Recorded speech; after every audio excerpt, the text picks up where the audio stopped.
Дүйнөдө карап көрүңүз, кайсы гана мамлекетти албаңыз, ошол мамлекет өзүнүн күчтүү жактарыны, күчтүү экономикада кайсыл тармагы киреш алып келет, кайсыл тармагы экономиканы күчөтөт, эмне мүмкүнчүлүгү бар, ошону карап туруп ошого басым кылат да.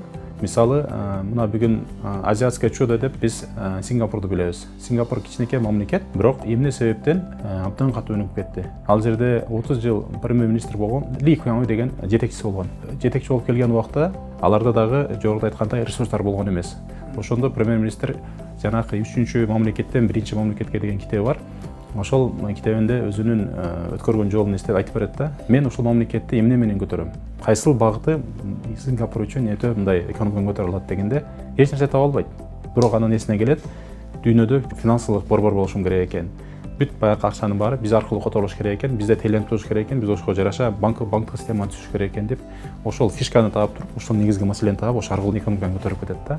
Ошол эле сыяктуу мисалы Кытайды алайлы. Кытай эмне менен? Кытай өндүрүш менен экономикасын оңдоп кетти. Алар эң бир арзан баадагы элге ылайыктуу товарды чыгарып, дүйнөнүн товары менен камсыз кылган үчүн экономикасы түркүрөп атат.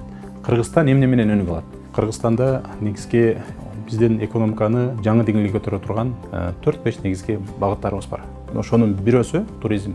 Туризм тармагы Кыргызстанда бүгүнкү күндө болгону 10%-дан 15%-га чейин гана биздин туристтик мүмкүнчүлүгүбүз колдонулат экен. Эксперттердин айтканы боюнча, ички продукциянын болгону эле 4%-ын тегерегинде туризмден келген киреше түзөт экен. Бул абдан баягындай төмөн көрсөткүчтөр да.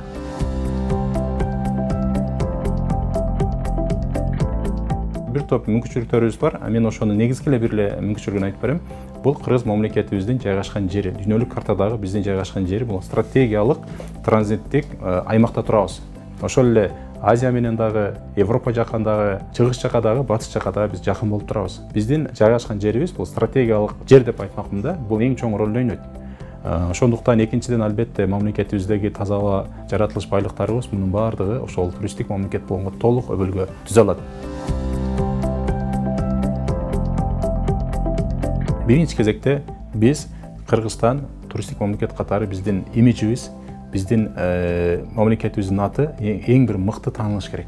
Буга ошол мамлекет башчыбыздан баштап жөнөкөй жаранга чейин ар бирибиздин салымыбыз болот. Каада салттарыбыз, өзүбүздүн баалуулуктарыбыз бар да, конокко келгенде бүт баарыны алдына койгон, жакшы тосуп алган, ошол салттарыбызды биз иштетишибиз керек да. Тилекке каршы бизде ошондой моменттер болуп калат.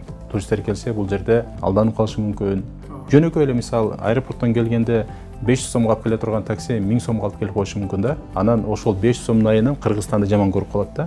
Ошондуктан бул жерде биз баарыбыз, жарандар, жөнөкөй жаран, айрыкча телөө тармагында иштегендер, мамлекет кызматта иштегендер баарыбыз биригип туруп Кыргызстандын ушундай бир мыкты мамлекет экендиги деген имиджини жаратышыбыз керек болуп атат да.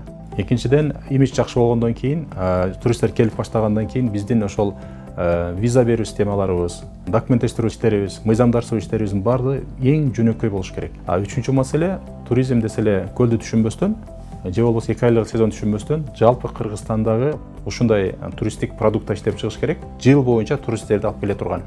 Кышта өзүнчө, жазда өзүнчө, жайында өзүнчө, күзүндө өзүнчө алып келе турган. Биз ошондой гана туристтик мамлекетке айланабыз. Анан дагы бир маселе бар. Ичке бизде туризмде дагы көңүл бура элекпиз. Бизде көп адамдарыбыз көп мамлекеттерге барып, көп жерлерди көрүп келген. Бирок Кыргызстандын жете областын көрө элек да. Ошондуктан биз биринчи кезекте ушундай түшүнүк беришибиз керек. Эгерде эс алгың келсе, биринчи өзүбүздүн мамлекеттен баштайлычы, патриот бололу, келгиле ошол акчаларды ичке кетирип баштайлы депчи. Анан дагы бешинчи айтып кое турган нерсе коопсуз маселеси. Коопсуздук эң жогорку деңгээлде каралыш керек. Анткени коопсуз мамлекетке гана адамдар келип баштайт да. Эмне үчүн баары Дубайга барат? Анткени ысык болсо дагы Дубайга барып, кымбат болсо да барып атат. Анткени акта коопсуздук бар.